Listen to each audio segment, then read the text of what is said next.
Welcome to Dollars and Cents with Freedman Financial, the home for financial advice in a language you can understand. Created by Marc Freedman of Freedman Financial, he and his team of certified financial planner professionals will discuss timely topics that help individuals and families make smart financial decisions. And now, get ready for this week's edition of Dollars and Cents with Freedman Financial. Welcome back to another edition of Dollars and Cents with Freedman Financial. My name is Marc Freedman. And I'm Marion Gilman. And we're here to provide you with some financial advice in a language you can understand. It's been a challenging week. Market's been both up and down. Weather's been both up and down, but it's just, frankly, another week. Yeah. You know, it's winter. It is winter. It kind of is dreary here. And Very dreary. when I get on some of these Zoom calls with clients that live in other parts of the country, we got a client that lives in Hawaii. Yeah, I'm a little jealous. I'm a little jealous. And then business calls. I call my colleagues or friends in the industry that are on a Zoom call from their offices in San Diego or on Florida or somewhere. And kind of nice. It looks kind of nice does there, look kind of nice. It? Yeah, even exactly. The Carolinas are looking pretty good right now. Absolutely. Although it's been cold in it some has, of those years. But they're better. They're getting better than here, right. from where we've been. But yes. It is what it is. But here we are, heading towards the end of February, about 2 months into 2020. What are we in, 26, 27? What year is this? Yeah, well, it's 26. 2026. Still 2026. And you know, this is the time of year when we are inundated with phone calls from clients who are looking for their tax stuff. And when they start asking for tax stuff, it ultimately leads to questions that go far beyond the tax strategy, but they're looking for ways that they can, if you will, beat the system. And whether it's trying to save tax money, nothing wrong with trying to save tax money, but trying to beat the system, well, this group won't, I heard about this strategy that I consider, or this approach where the people won't know that won't have to pay taxes on this, or I can hide this money here. And the stuff that we hear just blows us away sometimes. And it doesn't stop, but the questions that come up, it's always a newfangled product, right? Just a little bit different. It's a story. Right. About a product that somebody is trying to sell you. Now, they're not thinking about what you need. They are trying to sell you with certain features of this product. You typically don't get all the information. You get the high level stuff. So I remember when I started in this business. And only the good high level stuff. Yeah, I remember when I started in the business. At the time, money market rates were running around 5-6%. Pretty good, right? Bonds were paying a little bit more. Yeah. And then you heard about this thing called tax equivalent yields on municipal bonds. And brokers were given these lists of people to call. They say, Mr. and Mrs. Smith, we can get you a tax equivalent yield of 12%.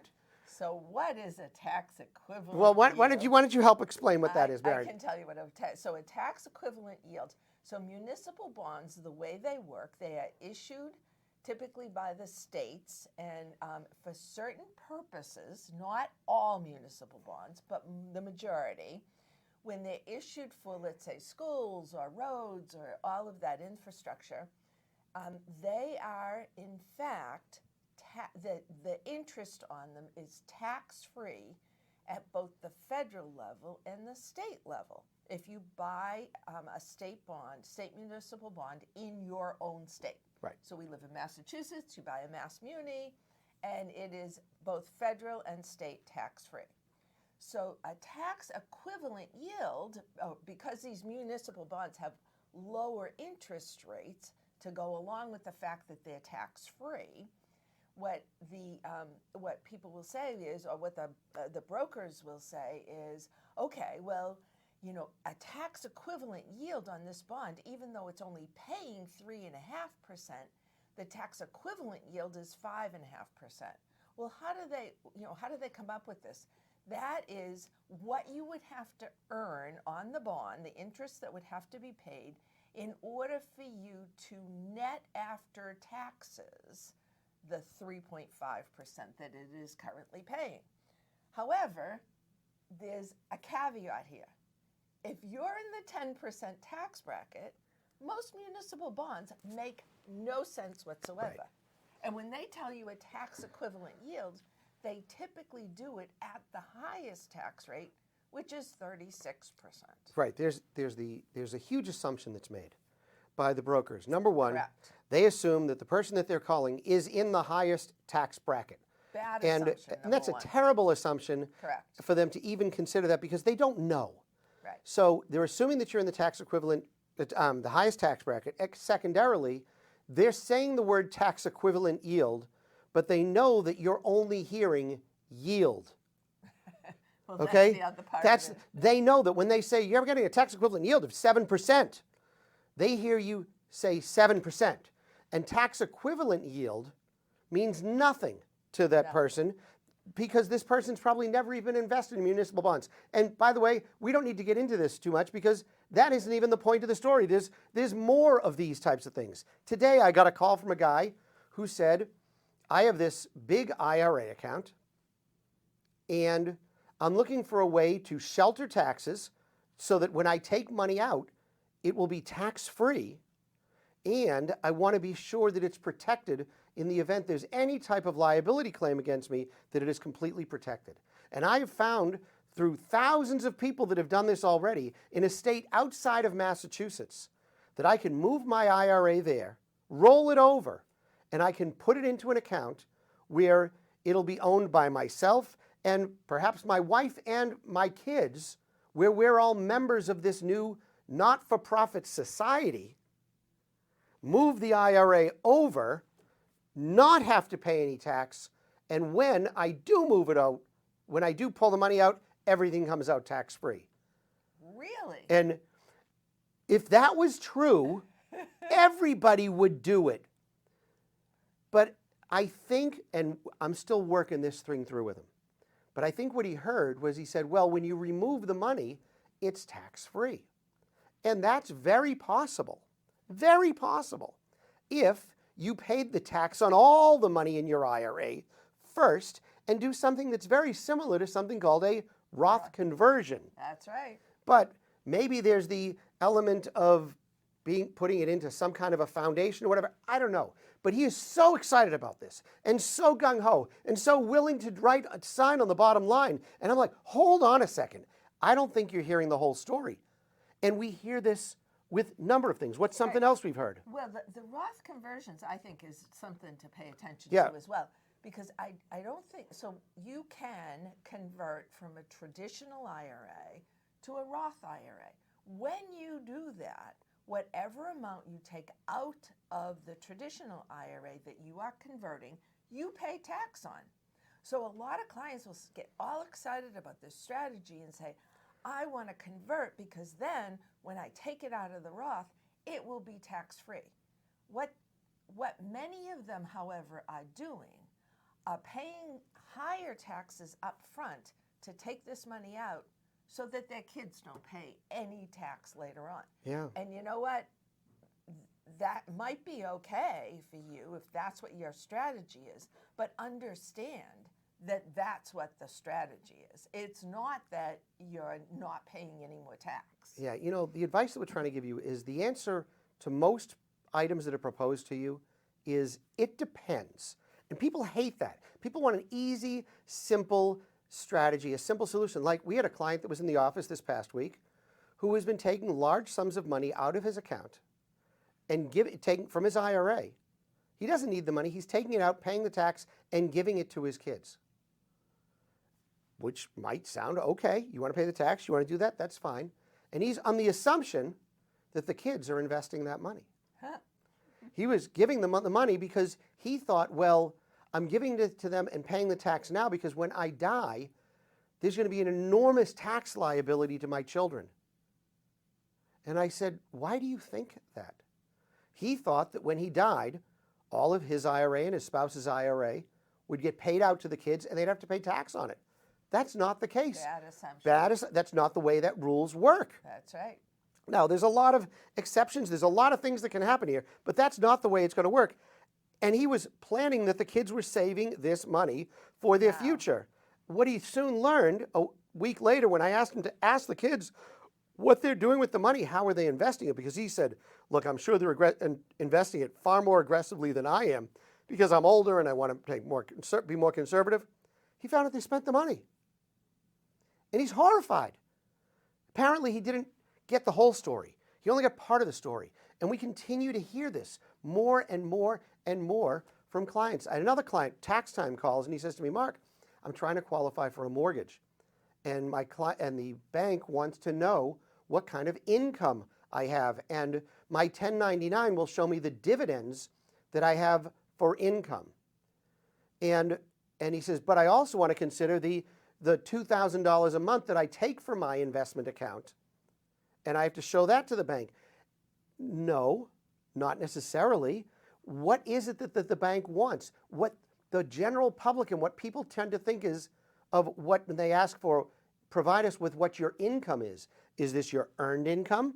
Is this your dividend and interest earned income? Is it your capital gain income? Is it Social Security? Is it annuity income? Is it distributions you take from your accounts? Is it required minimum distributions? Is it? That's right. And people don't see it that way. Well, It's complicated. It really is. And my thought has always been, unless you know the questions to ask, because most people don't even know the questions to ask. They don't understand the background of this. So unless you know to ask the right questions, you're not getting the full story.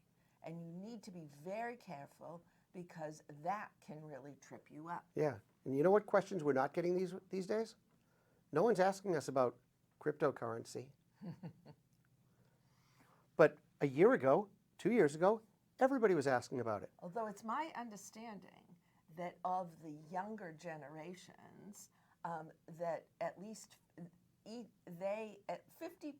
of that population or more has holdings in cryptocurrency. They do. It might be 15 cents because they That's bought right. it in Robinhood, That's and right. they can buy 1/9,000th Right. of a share. But that generation, They want to own it. They want to own it because they want something new and shiny, Right. And the best story. Whereas most of the people who are closer to retirement, in retirement, they want something more Traditional? traditional, long-lived, able to provide them with income. And liquidity. Well, Bitcoin That's does have huge, liquidity, right. but a lot of this other stuff doesn't. Like we're talking about, people have called us about private credit. That's right. They've talked about all these different types of alternative investments. Everyone says, oh, you need to have a sleeve of your money in alternative investments. Well, Right. if you're new in the business, you think this is a great idea. We've been at this several decades now. Find me an alternative investment that over time has really, truly outperformed in a world that the retail public should be investing in, Yes. where they could afford the risk. And what they don't understand is that a lot of these alternative investments, private credit, private real estate, private equity, you are tying up your money. And although people are supposed to be informed of this, they sometimes forget. So all of a sudden, they put money into private credit because several years ago, it was doing fabulously well. The interest rates were so much higher. And now, and this private credit product might have a 10-year window before it has any thoughts of liquidating. So now in 2 years, they need that money. Well, what do? Maybe they can't get their money out. Or maybe in 4 years, that those interest rates now have declined, private credit isn't doing quite as well anymore, which is currently the case, and people can't get out of it. They are tied up. They're tied up, yeah. And you said you agreed to this, so it's tough. You got to be very careful that you know what you're doing. In many cases, that form that you signed said that you were some type of what's called an accredited investor, Right. which you signed off on the fact that you had net worth, so understanding that you could lose everything Right. in this type of investment, that you knew that there was tremendous risks associated with it. Well, we forget that. We forget a lot of things.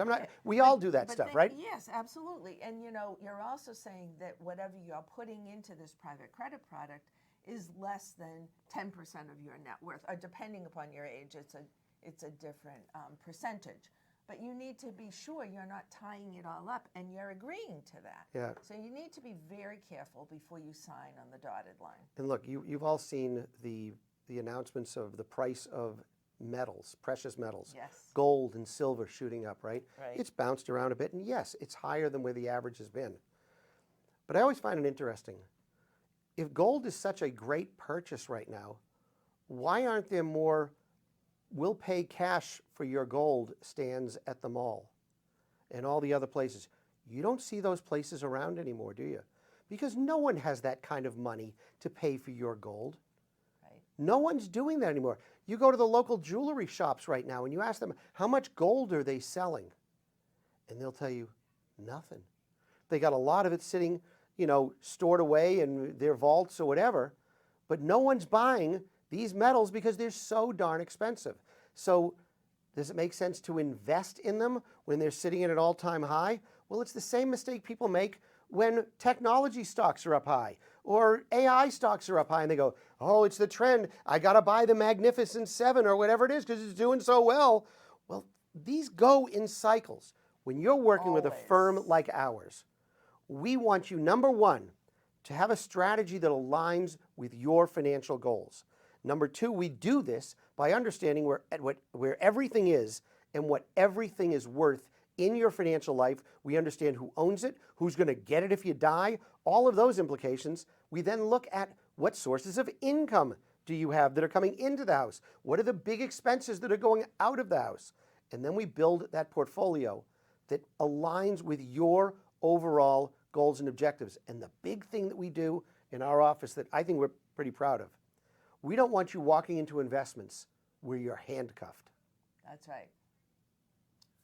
We've learned our lesson on that one. Many times. Many times. And we do not want to get into that game. And a lot of people, I think the prime candidate for that is annuities. People buy annuities and they come to us and they say, well, they never told me that there was a back end charge. But I can always take 10%. I can always take 10. What if 10% isn't enough? And so, again, you're signing a form saying you understand this when you go into these products, but you really need to understand it. And not always explained. And I don't want to rule out annuities as being a bad solution. No. Annuities can work in a lot of different instances. Right. You just have to know how that product aligns with all of the other products in your life. Right. Because what we are finding more than anything else, and I talk about this when I'm out speaking, is that more and more individuals these days are having multiple financial advisors. They might even have some robo-advisors. They might have Robinhood. They got a guy that they bought an annuity from, a brother-in-law that they bought a stock from. They might have their 401k representative at work. They got an investment guy that handles this. And all of a sudden, the stuff is scattered, and none of these individual players know where everything is. And all of a sudden, it comes time to get serious. And you as the individual think to yourself, nobody understands where everything is. I think I know where everything is in my life, but none of these people I've worked with really know. And so you go out and you seek someone that takes this seriously. That's what we do. That's right. And that's what we call financial advice in a language you can understand. That's going to do it for us this week. If you'd like to get our free weekly newsletter, go to our website, freedmanfinancial.com. That's Freedman. 2 E's and a D. Financial.com. Go to the bottom of any page. You can sign up and get our newsletter every Friday, 10:30. It lands in your inbox. Or if now's the time for you to get serious about your financial planning and investment management needs, give us a call, swing by the office, ask for a kit. We'll get you all set up with some introduction stuff. Our phone number at the office, 978-531-8108. That's 978-531-8108. That's going to do it for us this week. We will see you again next week with more dollars and cents and financial advice in a language you can understand. Have a great day. Enjoy. During today's episode of Dollars and Cents with Freedman Financial, your host may have discussed specific financial planning and investment ideas that are for general information only and not intended to provide specific advice or recommendations. Please remember that investing involves risk and may include loss of principal. Always consult a certified financial planner professional, qualified attorney, or tax advisor prior to investing to determine what is appropriate for you. Securities and advisory services offered through LPL Financial, a registered investment advisor, member FINRA, SIPC.